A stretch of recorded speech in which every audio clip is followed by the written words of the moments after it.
Segundo livro das Crônicas, capítulo 12. Segundo as Crônicas, capítulo 12.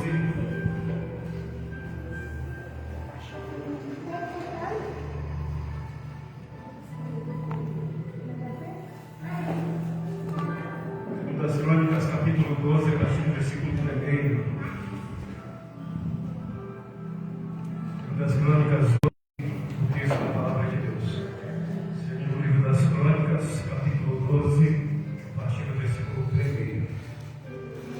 Declara assim a palavra do Senhor.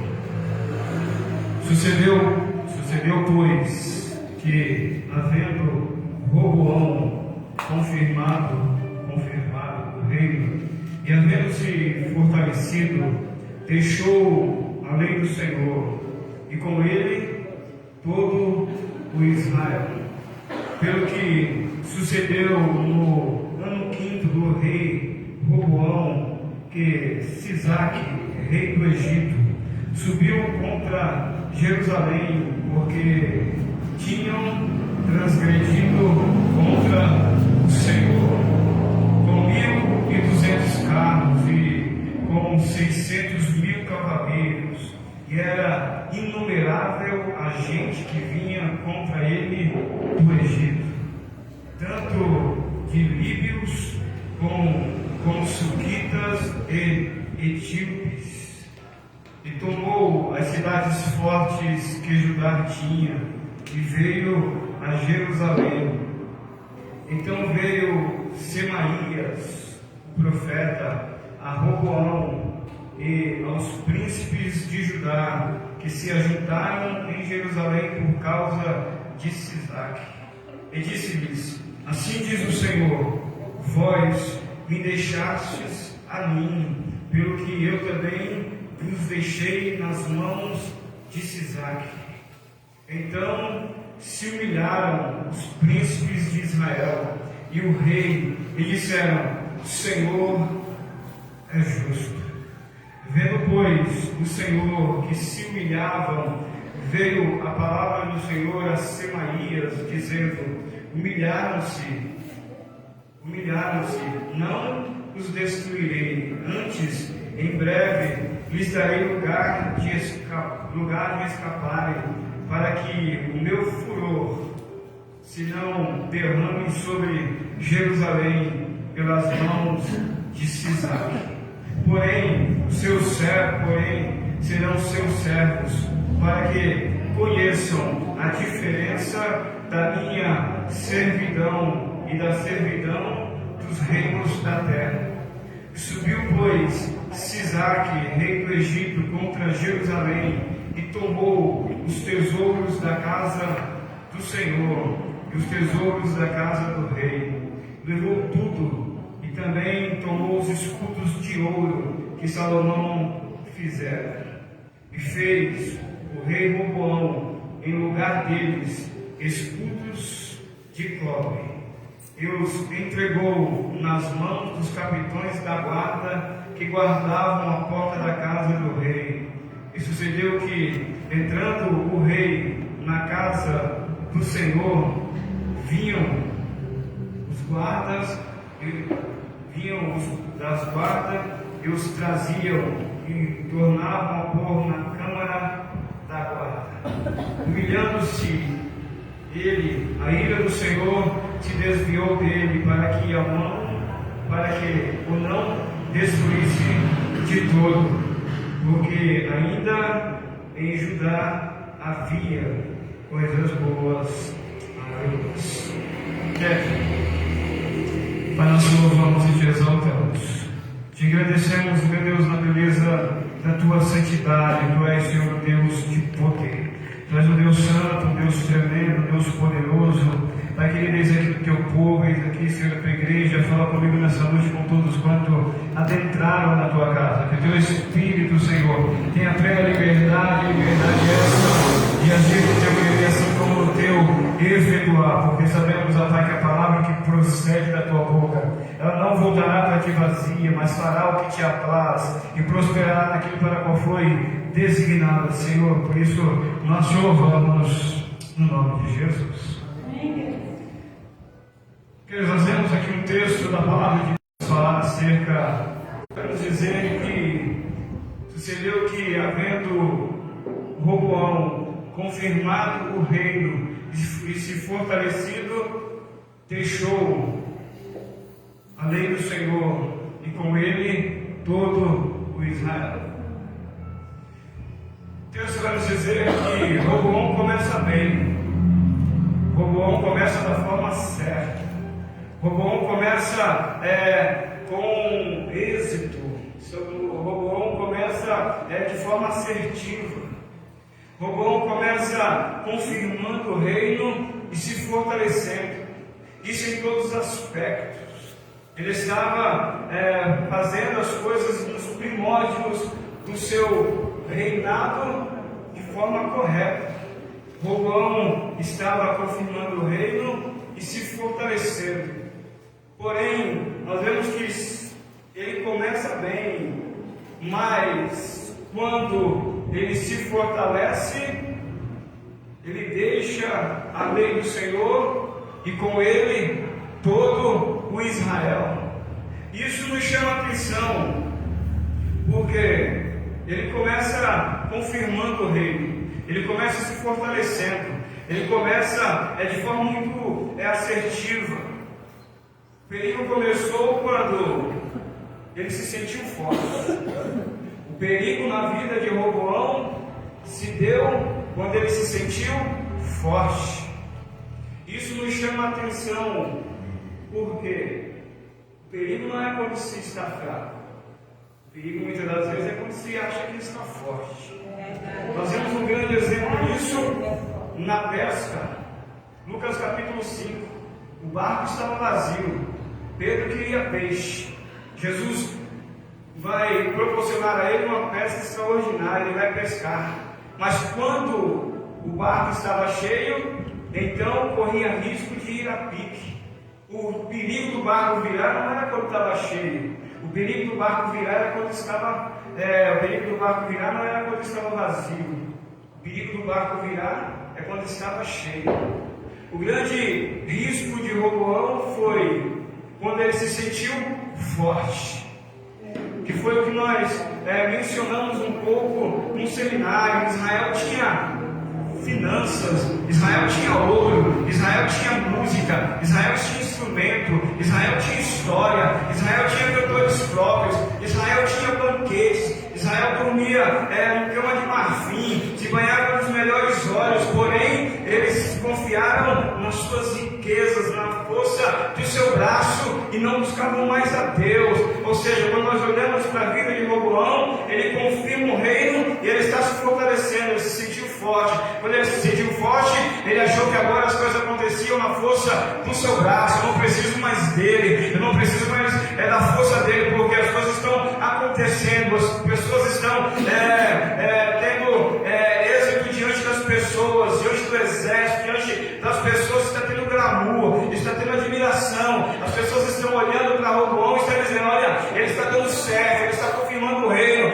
as coisas vão ir bem. Então ele começa a se engrandecer, ele começa a achar que tudo estava acontecendo por causa dele. O grande perigo na vida de muitas pessoas é achar que as coisas acontecem por causa dela. Não é por causa dela, é por causa daquele que está sentado em um alto e sublime trono, que faz dos céus o seu trono e da terra os escabelos dos seus pés. Somos vasos, somos canal de bênção, somos filhos, somos herdeiros, temos em nós uma unção, temos em nós talentos, dons, mas nada disso é nosso, dependemos dele todos os dias, da sua graça, do seu favor, da sua misericórdia, do seu perdão, da sua restauração, da sua misericórdia todos os dias.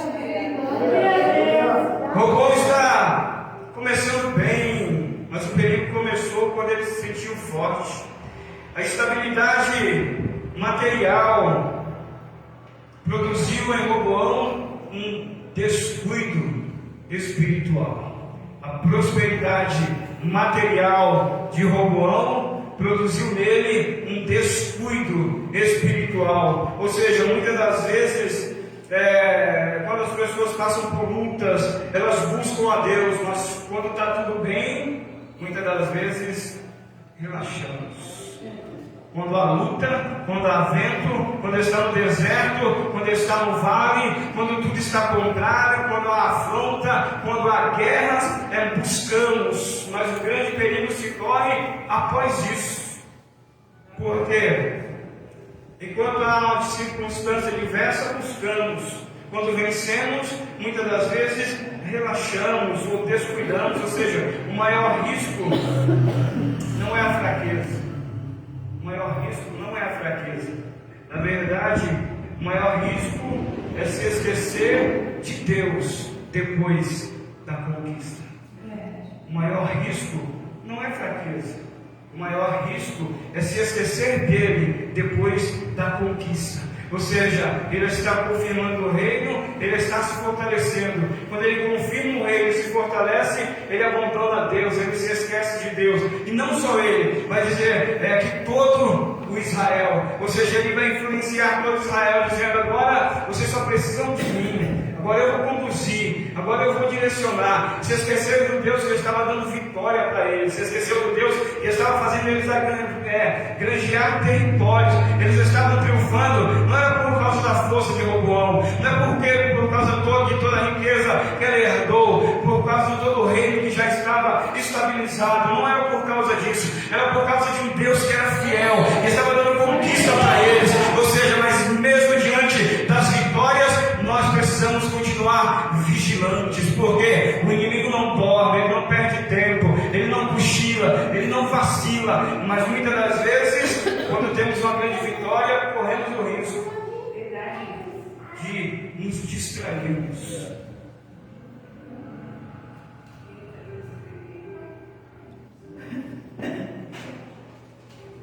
Ele confirma o reino, ele se fortalece com ele todo Israel. E o que me chama a atenção é que existem pessoas que não caem na batalha. Existem pessoas que não caem na batalha, elas caem depois da vitória. Existem pessoas que não caem numa batalha, elas caem depois da vitória. Porque depois da vitória vem um senso, um sentimento: venci, tudo está bom, agora é só caminhar. E aí confiar na sua força. Ou seja, existem muitas pessoas que vencem a batalha, mas o perigo é cair depois da vitória. Foi o que aconteceu com Sansão. Ele rasgou o leão no meio. Ele teve uma grande vitória. Ele despedaçou o leão no meio. Mas quando ele voltou, ele foi vencido, não pelo leão que estava vivo, mas pelo leão que ele já havia vencido outrora. Ou seja, ele já havia vencido o leão enquanto estava vivo. O leão estava morto, mas agora havia o mel, havia o zumbido da abelha. E agora ele não é vencido pelo leão, ele é vencido pelo zumbido da abelha que está no leão que estava morto. E ele vai tocar naquilo que ele já havia vencido. O grande perigo não é quando, a grande questão é quando temos a vitória. A grande questão é depois. Como iremos proceder com isso? Roboão se fortalece. Roboão confirma o reino. E aí ele deixa a lei do Senhor. E com ele todo o Israel. Talvez você conheça algumas pessoas que são assim. Pessoas que muitas das vezes receberam milagre. Pessoas que muitas das vezes foram curadas. Pessoas muitas das vezes que, enquanto a luta estava grande, buscavam com intensidade. Quando as coisas foram vencidas, então houve um esfriamento. Se esfriou espiritualmente. Porque enquanto a luta está travada, é natural orarmos mais, buscarmos mais. Mas isso precisa continuar após a vitória. Amém. Eu não digo apenas isso apenas ao seu respeito, eu olho também para a minha própria vida. Quando vencemos alguma situação, parece que relaxamos, não buscamos como outra hora, não temos a mesma intensidade, não continuamos na mesma vigilância. O perigo de Roboão foi esse. Ele confirmou o reino e se fortaleceu. Aí começou a confiar em si mesmo. E a influência dele foi, e com ele todo o Israel. E com ele todo o Israel. Versículo 2 nos declara assim a palavra de Deus. Versículo 2 diz: pelo que sucedeu no ano 5º do rei Roboão, que Sisaque, rei do Egito, subiu contra Jerusalém, porque tinham transgredido contra o Senhor. Versículo 2 vai aparecer Sisaque. O ataque veio como consequência espiritual. O ataque veio como uma consequência espiritual. Ou seja, Deus permitiu a crise para corrigir o povo. Deus vai permitir a crise para corrigir o povo. Versículo 1 está tudo bem. Versículo 1, o Roboão confirma. Versículo 1, o Roboão está fortalecido. Ele deixa a lei do Senhor. Versículo 2, aparece Sisaque. Então Deus vai permitir a crise agora para corrigir o povo. Algumas crises não são para destruir. Algumas crises não são para destruir, são para despertar. Deus permite algumas crises para despertar. Ou seja, desperta tu que dormes. Algumas crises é apenas para despertar. É um chacoalhão de Deus para dizer: acorda, desperta. Veja o caminho que você está caminhando, para onde você está colocando os seus pés. E Ele permite algumas crises para um despertamento pessoal, coletivo. Ele permite algumas crises para um despertamento. Então, versículo 2 vai aparecer Sisaque. Versículo 3, Sisaque vai aparecer com 1.200 carros e com 600.000 cavaleiros, e era inumerável a gente que vinha com ele do Egito, tanto líbios como suquitas e etíopes. Versículo 3, Sisaque vem com um exército grande. O inimigo era numeroso, humanamente impossível de vencer. O inimigo era numeroso, na ótica humana, impossível de vencer. Ou seja, quando se está longe de Deus, tudo parece maior. Quando se está longe de Deus, tudo se parece maior. O gigante parece que é maior, as lutas parecem maiores ainda, as circunstâncias parecem que não tem solução alguma, parece que tudo não há solução de forma alguma. Quando está longe de Deus, tudo parece maior. O inimigo veio com carros, veio com exército, humanamente era numeroso, era grande, mas só quando se está longe de Deus. Quando se está longe de Deus, parece que o inimigo é maior. Ou seja, sem Deus as pequenas coisas parecem gigantes. Sem Deus as pequenas coisas parecem gigantes. Por quê? Porque com Deus nada é maior do que Ele. Nada é mais sublime do que Ele. Nada é inabalável como Ele. Ou seja, então com Deus os inimigos são considerados nada.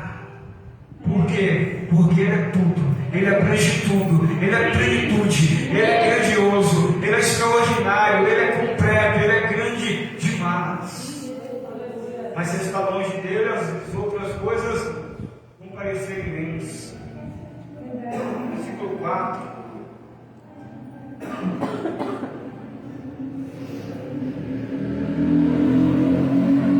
Versículo 4 nos declara assim: e tomou as cidades fortes que Judá tinha e veio a Jerusalém. Ou seja, ele tomou as cidades e chegou a Jerusalém. O inimigo foi avançando gradualmente. Ele foi avançando de forma gradual. Ele toma as cidades fortes até chegar a Jerusalém. Ou seja, primeiro as cidades fortes, depois Jerusalém. Ele vai primeiro minando as cidades fortes. O ataque do inimigo primeiro é minar as cidades fortes, fazer de alguma forma com que a pessoa não ore mais, não jejue mais, não frequente mais os cultos, não honre a sua casa, não respeite a esposa, o cônjuge, não instrua os filhos. Ele vai minando as cidades fortes, até chegar em Jerusalém, no centro, no coração de quem ele deseja destruir. E o que ele deseja destruir é alguém que é semelhante a Deus, o homem, a família, ou seja, que Deus criou a sua imagem e a sua semelhança. Isso por quê? Porque um dia ele quis ser semelhante a Deus. E no dia que ele quis ser semelhante a Deus, Deus criou um ser mais poderoso, que foi agora um ser mais extraordinário, que foi Miguel, que vai dizer: quem é semelhante a mim? Quem é semelhante a Deus? Não há ninguém maior do que ele. E por conta disso, se algo quis ser semelhante a Deus, aí Deus vai descer na terra, vai subir nas asas de um querubim e vai fazer o homem do pó da terra, vai soprar no seu corpo o fôlego de vida e vai dizer que o homem é a sua imagem e a sua semelhança, e vai colocar no homem algo extraordinário que o diabo perdeu, a patente que ele perdeu. E qual era a patente que ele perdeu? A adoração, porque ele foi criado para adorar. Ele perdeu essa patente. Deus colocou essa patente dentro de você, porque aonde tiver um adorador, Deus está. Por quê? Porque ele procura os verdadeiros adoradores. Não é um lugar, não é em Jerusalém, não é no monte, é aonde tiver um adorador. Ele desce para receber, ele desce para se fazer presente. Aonde tem alguém adorando a ele, que é igual em semelhança e em imagem. Não nos atributos divinos. Os atributos divinos somente a ele. Os atributos divinos só pertencem a Deus. Mas o que nós vemos no versículo 4 é que ele vai avançando de forma gradual. Ele toma as cidades fortes, porque ele queria chegar a Jerusalém e destruir Jerusalém. Ou seja, o afastamento de Deus, se afastar de Deus abre brechas progressivas. Se afastar de Deus abre brechas progressivas. E aí, quem abandona princípios vai perdendo a proteção aos poucos. Quem abandona os princípios vai perdendo a proteção aos poucos. E o que é abandonar ou perder os princípios? Primeiro princípio: honrar a Deus acima de todas as coisas. Honrar pai e mãe. Honrar as autoridades que Deus colocou em nossa vida. São princípios. Deus é um Deus de princípios. E aí vai muitos mais princípios que concernem a obediência. Deus é um Deus de primícia. E ser um Deus de primícia, isso é um princípio. Todas as vezes que nós vamos abandonando os princípios, nós vamos perdendo a proteção. Porque princípio vai falar de primazia. A primazia é para Deus. Tudo primeiro para Ele. O nosso melhor é para Ele. Tudo que é nós, primeiro é para Ele. O nosso louvor, a nossa adoração, a nossa gratidão, tudo é para Ele primeiro. O nosso tempo, a nossa vida, os nossos talentos, os nossos dons, tudo que é nós, tudo é para Ele. É primeiro para Ele. Ele é o primeiro. Ou seja, isso é princípio. Versículo 5 nos declara assim: então veio Semaías, o profeta, a Roboão e aos príncipes de Judá, que se ajuntaram em Jerusalém por causa de Sisaque, e disse-lhes: assim diz o Senhor, vós me deixastes a mim, pelo que eu também vos deixei nas mãos de Sisaque. Ou seja, vós me deixastes a mim. Então veio Semaías. Se no versículo 2 aparece Sisaque, no versículo 5 vai aparecer Semaías, o profeta. Ou seja, mesmo no meio do juízo, mesmo em meio a uma palavra de juízo, Deus envia a sua palavra. Mesmo em meio a um juízo, Deus enviou a sua palavra. Porque antes de Deus destruir, Deus estava advertendo. Antes dele permitir que Sisaque entrasse, ele estava advertendo. Ou seja, antes das coisas acontecerem lá, Deus levanta o profeta para dizer, para adverter, para enviar a sua palavra. Ou seja, toda a correção de Deus, ela vem com um direcionamento. Toda a correção divina vem acompanhada de uma direção, de um direcionamento. Então, ele veio com uma correção e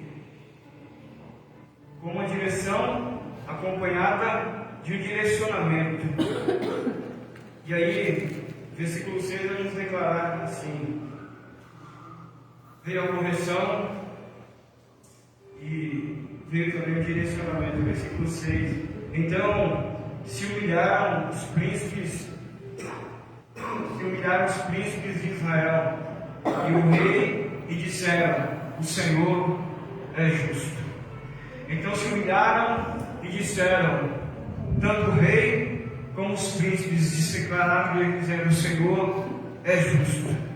O caminho para a restauração começa com humilhação. O caminho para a restauração começa com humilhação. Então se humilharam os príncipes de Israel e o rei, e disseram: o Senhor é justo. Então toda a restauração começa com uma humilhação. Reconheceram a justiça de Deus, e reconhecendo a justiça de Deus, abriram um caminho para a misericórdia. Então reconhecer as misericórdias de Deus, reconhecer a justiça de Deus, abre caminho para a sua misericórdia. Reconhecer a justiça de Deus vai abrir caminho para a misericórdia de Deus. E quem é a justiça de Deus? A justiça de Deus é Jesus. Quando se reconhece a Jesus, abre caminho para a misericórdia, para o perdão, para a restauração, para a restituição, para uma nova vida, para uma transformação, para um novo tempo, para um novo viver em Deus. Quando se reconhece a justiça, quando se reconhece o Filho de Deus como o único e suficiente Salvador, quando se conhece o Filho de Deus como o caminho, a verdade e a vida, então se abre o caminho para a restauração e para a misericórdia de Deus. Eles vão reconhecer a justiça de Deus, e aí com isso abre o caminho para a misericórdia. Ou seja, quando há um arrependimento sincero, Deus muda o cenário. Ou seja, quando existe um arrependimento sincero e verdadeiro, Deus muda o cenário. Pode ser o cenário mais avassalador que estiver, pode ser o cenário mais destruído que estiver, pode ser o cenário mais conturbado que existir. Se houver um arrependimento sincero, Deus muda o cenário, Deus muda o quadro, Deus muda a circunstância. Deus pega um momento do pó e coloca sentados com os príncipes. Ou seja, ele é especialista em mudar circunstâncias, em mudar a situação, quando há sinceridade verdadeira no nosso coração. Eles se humilharam, reconheceram, dizendo: o Senhor é justo. Ou seja, a humilhação diante de Deus impede que a destruição seja total. A humilhação diante de Deus vai impedir que a destruição fosse total. Eles iriam viver a consequência, mas não iam ser destruídos totalmente, porque nós vemos, Deus olhou e havia coisas boas ainda em Jacó. em Israel. Ou seja, havia coisas boas ainda. Versículo 7.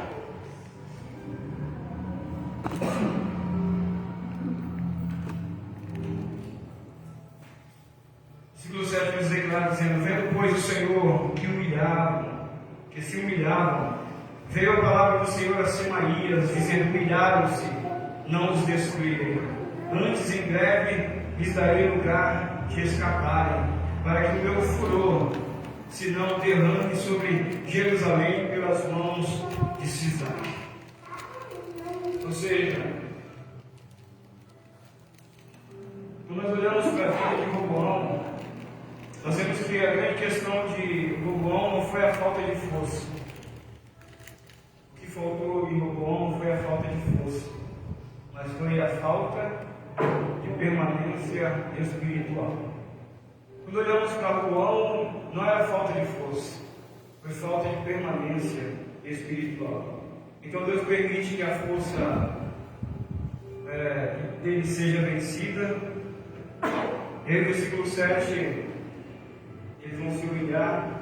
A misericórdia de Deus chega por causa da humilhação. E Deus, vendo que se humilharam, a palavra do Senhor veio a Semaías. Deus observou a atitude do coração, vendo, pois, o Senhor que se humilharam. E o vendo o Senhor é a observação de Deus. Deus observou a atitude do coração, porque não adiantava apenas de forma mecânica, litúrgica, aparente. Deus foi observando o coração. Deus contempla por dentro, muito mais do que a performance por fora. Deus vendo que se humilharam, não se humilharam de forma aparente. Não foi o seu corpo apenas que estavam se humilhando na cinza diante de Deus, mas Deus vai ver o coração deles, vendo, pois, o Senhor que se humilharam. Deus vai ver a atitude, Deus vai observar a atitude do coração. A humilhação mudou a sentença. Ou seja, Deus não resiste a um coração quebrantado e contrito. Não desprezarás, ó Deus. Deus não despreza um coração quebrantado e contrito. Ou seja, Deus observou o coração, a atitude, o dia a dia. Se eles estavam verdadeiramente querendo mudança verdadeira. Deus observa tudo isso. Ou seja, quando o homem desce em humilhação, Deus desce em misericórdia. Quando o homem desce em humilhação, Deus desce com a sua misericórdia, com a sua graça, com a sua bondade, com a sua presença, com o seu poder e com a sua glória. Quando o homem desce em humilhação, Deus desce em misericórdia. Versículo 8.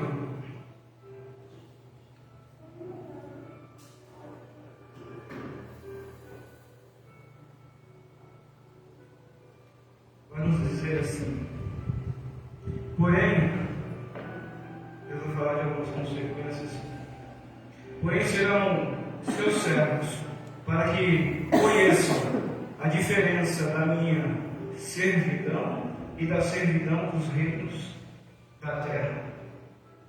Contudo, serão seus servos, para que saibam a diferença entre a minha servidão e a servidão dos reinos da terra.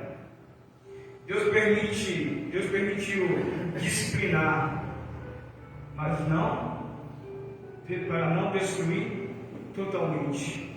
Deus permitiu disciplinar para não destruir totalmente. O povo precisava aprender que longe de Deus a opressão é maior. O povo precisava aprender uma coisa, que longe do Senhor a opressão era maior. Ou seja, longe do Senhor a opressão era muito maior. Deus falou: eu vou mostrar para eles a diferença de me servir e de servir os reinos desse mundo. Ou seja, a opressão seria maior, porque com Deus servindo a a Deus existe misericórdia, servindo a Deus existe perdão, servindo a Deus existe cura, servindo a Deus existe uma nova oportunidade, uma nova chance. Agora os reinos do mundo são sem misericórdia, sem perdão, sem graça, sem segunda chance, sem opção, ou seja, é muito mais opressão, é muito mais peso, é muito mais carga, é muito mais veemência, longe do Senhor. Por isso um dia Davi preferiu cair nas mãos de Deus do que cair nas mãos dos homens, porque ele entendeu que nas mãos de Deus havia perdão, havia misericórdia, havia compaixão. Mas se ele escolhesse cair nas mãos dos homens, a sua vida seria ceifada de imediato, sem perdão e sem misericórdia. Deus vai dizer: eu vou permitir eles servirem os reinos, para que eles aprendam a diferença entre me servir e servir os reinos deste mundo. Servir a Deus é viver em paz, servir a Deus é ter alegria, servir a Deus é ter comunhão, servir a Deus é ter compaixão, benignidade, amor, temperança, benignidade, mansidão. Enquanto os reinos do mundo, ódio, vingança, disputa, emulação, prostituição, destruição, lascívia, droga, prostituição, com Deus, santidade, veemência, virtude, poder, dom, autoridade, no nome de Jesus. A diferença é grande. No reino do mundo não é lago de fogo, condenação eterna. Com Deus, paraíso, céus, glória, ruas de ouro, muros de bronze, vestes brancas, um novo nome, uma coroa nova, um novo nome. E está na mesa com Jesus. Glória seja dada a Ele. É melhor continuar servindo a Ele. É melhor continuar servindo a Ele até o dia do arrebatamento da igreja. Porque sem a cobertura dele, opressão, desistência da vida. Sem Ele, é muito mais contraditório todas as coisas. Com Ele, discernimento, ousadia, autoridade, poder, graça de Deus. Então, no versículo 8 ele vai dizer: serão seus servos para que conheçam a diferença da minha servidão e da servidão dos reinos da terra. Versículo 9. Versículo 9 nos declara assim: subiu, pois, Sisaque, rei do Egito, contra Jerusalém, e tomou os tesouros da casa do Senhor e os tesouros da casa do rei, e levou tudo, e também tomou os escudos de ouro que Salomão fizera. Sisaque tomou os tesouros. Sisaque se apossou de muita coisa. O pecado trouxe perdas materiais e espirituais. O pecado trouxe perdas materiais e espirituais. O que foi acumulado na paz foi perdido na desobediência. O que eles acumularam na paz, que foi o que Salomão tinha acumulado na paz, o que foi acumulado na paz foi perdido na desobediência. Isso porque toda obediência tem a sua consequência, assim como toda desobediência também tem as suas consequências. Mas tudo que foi conquistado na paz foi perdido na desobediência. A desobediência trouxe consequências e perdas. Sisaque chega a Jerusalém. Primeiro ele conquista cidades fortes.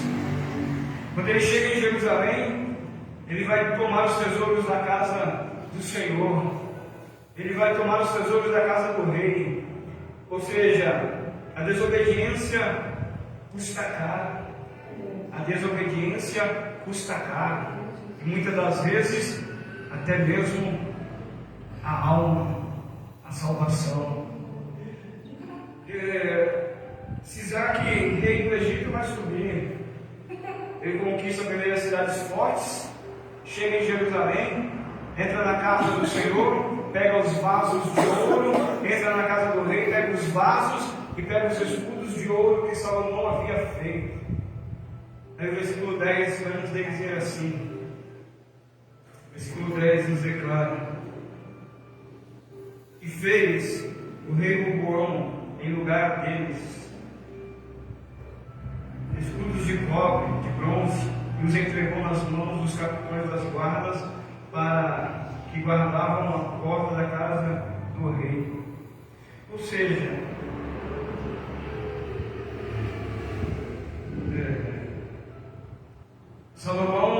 Roboão vai fazer no lugar deles escudos de bronze. Ele vai trocar o ouro pelo bronze. O que Roboão vai fazer agora é pegar aquilo que era ouro, que apontava para Deus, para a presença, e em lugar deles vai fazer escudos de bronze. Ele troca o ouro pelo bronze, ou seja, a aparência é semelhante, o valor é diferente. A aparência é semelhante, parece, brilha. A aparência é semelhante, o valor é totalmente diferente. Porque o ouro no fogo purifica, o bronze no fogo perde o teor, perde o brilho. Quanto mais o ouro é colocado no fogo, mais ele vai brilhar. Mas se colocar o bronze no fogo, ele vai perder o brilho, ele vai perder o seu teor. Mas Roboão vai fazer no lugar deles escudos de bronze. Ele perde o ouro da presença e vai fazer escudos de bronze. Ou seja, ele tentou substituir a glória verdadeira por aparência. Roboão tenta substituir uma glória verdadeira por aparência. Ele vai copiar os escudos, ele vai mandar forjar escudos que era semelhante ao de ouro, mas agora é de bronze, e manda polir, dar brilho para parecer ouro. Então agora se tem uma aparência de glória, mas não era glória. Tinha uma aparência de presença, mas não era a presença. O bronze fala de uma vida de aparência, brilho passageiro. O bronze fala de uma vida de aparência, uma vida passageira. Muitas pessoas vivem assim, na aparência do que já foram outrora, quando tinham o ouro, quando tinha uma presença. E muitas das vezes por algum motivo perdeu, mas fez no lugar deles escudos de bronze, para manter uma aparência que se tinha outra hora. Porém, não convém que seja assim. Precisamos caminhar na sinceridade, precisamos caminhar na verdade. Se foi roubado, roubou, quer dizer, roubar os escudos, vamos levantar e vamos buscar de volta. Mas não, foi mais fácil fazer escudos de bronze e manter uma aparência que era ouro, mas não era ouro. Tinha aparência, mas não havia verdade. Tinha aparência, mas não tinha glória verdadeira. Ele faz escudos de bronze no lugar de ouro. Ele não foi verdadeiro, ele vai fazer aquilo e vai entregar para os soldados. A aparência semelhante, o valor era diferente. E há quem tente substituir a glória verdadeira por aparência. Há quem tente substituir a glória verdadeira por aparência. Ou seja, Roboão fez isso. Ele tentou substituir uma glória verdadeira por aparência. Se por algum motivo alguém errou, nós temos um advogado junto ao Pai. E o sangue de Jesus Cristo é poderoso para purificar, para perdoar, para fazer de novo uma nova vida. Mas não viva em aparência, viva em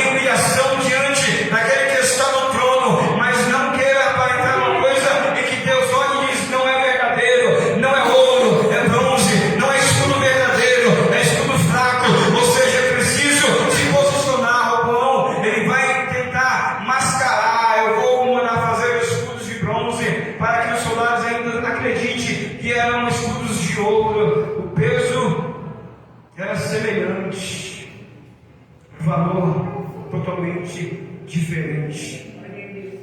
Jerusalém é ferido, Jerusalém é machucado, perdeu seus tesouros, perdeu seus escudos. As coisas precisavam ter sido roubadas. As coisas preciosas foram roubadas por Sisaque. Jerusalém está ferida, Jerusalém está machucada. Entraram na casa do Senhor, roubaram os tesouros. Roboão vai tentar mascarar ainda a circunstância. Versículo 10, versículo 11. Sucedeu que entrando o rei na casa do Senhor, vinham os da guarda e os traziam os escudos e os tornavam a pôr na câmara da guarda. Ou seja, versículo 11, todas as vezes que o rei entrava na casa do Senhor, ou seja, ainda havia culto, mas já havia perdas. Havia cultos, mas já havia perdas. Ele continuou frequentando sem restaurar totalmente e sem resolver o que se havia perdido. Ou seja, ele ainda estava indo para o culto, para as liturgias. O rei entra na casa do Senhor, no culto, mas havia perdas. Ou seja, continuou frequentando sem restaurar o que se havia perdido. Deus quer presença com verdade. Por quê? Ele não quer aparência religiosa. Roboão vai fazer apenas uma aparência religiosa. Os guardas vão pegar os escudos como se fosse de ouro, mas era de bronze. Era apenas uma aparência religiosa. Não havia uma presença verdadeira no culto. Deus não quer uma presença religiosa, Ele quer uma presença verdadeira. Ele quer uma adoração verdadeira. A adoração é para Ele, o culto é para Ele, a glória é para Ele, tudo é para Ele. Ou seja, Ele quer algo verdadeiro. Ele não quer que você venha ao culto simplesmente por causa de uma aparência religiosa, para alguém ver que você está aqui. Ele não quer que você venha como um lugar atrativo, apenas de conveniência. Ele não quer que seja algo mecânico. Ele quer que você anseie por Ele cada vez mais, a cada culto, a cada reunião, a cada ajuntamento. Ou Ele não quer que você venha observar coisas. Ele quer que você venha olhar para Ele, que é autor e consumador da fé. Ele quer presença verdadeira. Ele não quer aparência religiosa. Ou não tinha aparência religiosa dentro da casa do Senhor, mas dentro da casa do Senhor, o que Ele quer é presença verdadeira. Estamos aqui porque o tributo é para Jesus. Estamos aqui porque o nome maior é o nome de Jesus. Estamos aqui porque a glória é Jesus. Estamos aqui porque o centro é Jesus. Estamos aqui porque o que faz desse culto algo extraordinário é que o Rei da Glória está aqui, é que o Senhor dos Senhores está aqui, é que o Santo dos Santos está aqui. O que faz desse culto algo extraordinário é que Ele está aqui. Louvado seja Deus.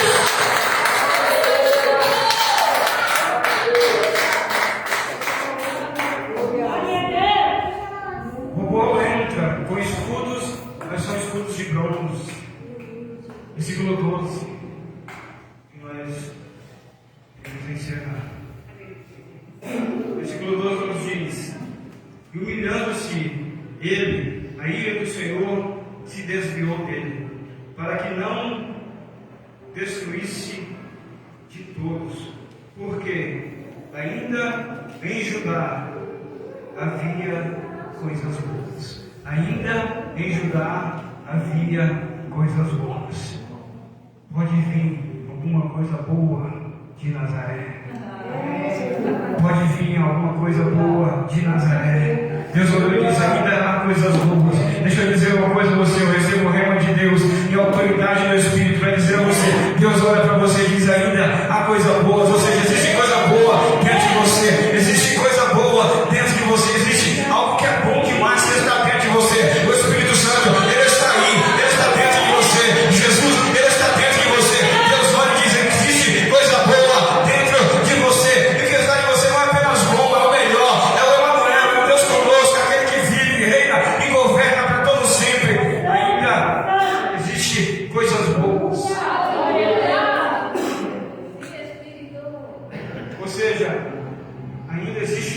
coisas boas.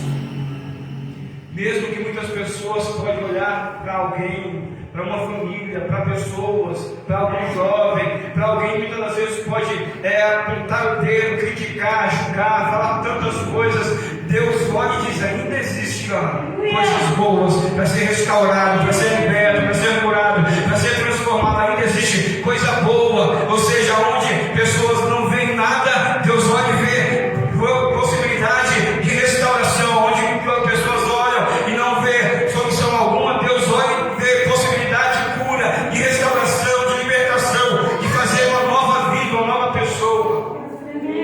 Isso é porque Judá e Jerusalém tinham deixado o Senhor, mas Deus olha e diz: ainda existe coisa boa. Eu não vou destruir totalmente, porque ainda existe coisa boa. Ou seja, você contém coisas boas em você.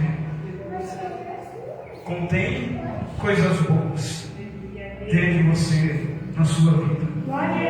Então, compartilhe isso. Compartilhe as coisas boas. Compartilhe a boa notícia. Compartilhe a boa nova.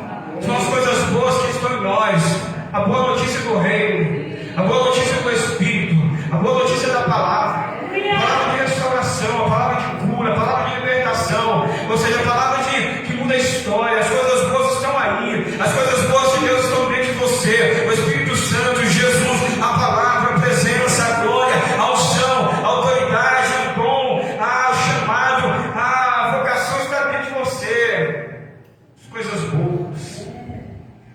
Por isso você é gente boa demais.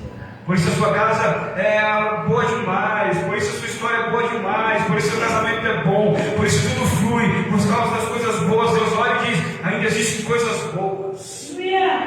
Mesmo que as pessoas olhem com um olhar negativo, de destruição, de impossibilidade, Deus olha e diz: ainda existem coisas boas. Nada ainda está perdido. A última palavra ainda pertence àquele que está no trono. A última palavra é de Deus. O que o médico falou muitas das vezes é verdade, porque o médico estudou, mas acima da verdade do médico está a verdade de Deus. E a verdade de Deus diz que há poder no nome de Jesus, há poder na palavra de Deus a quem nós servimos. Então eles se humilharam. A humilhação trouxe alívio. Deus viu algo bom em Judá. Ou seja, sempre há esperança quando existe arrependimento. Sempre há esperança quando há arrependimento. Deus corrige, mas Deus também restaura. Deus corrige e Deus restaura. Ou seja, quem se humilha diante de Deus pode por um tempo até ter perdido o ouro, mas não perde a presença divina. Quem se humilha diante de Deus pode até ter perdido por um momento, por alguma circunstância, o escudo de ouro, mas por causa da humilhação não se perde a presença, que é maior do que o escudo. Porque a presença dele é o maior escudo, é o escudo mais extraordinário. Ele é o escudo diante do seu povo. Louvado seja o Senhor. Convido vocês a colocarem de pé.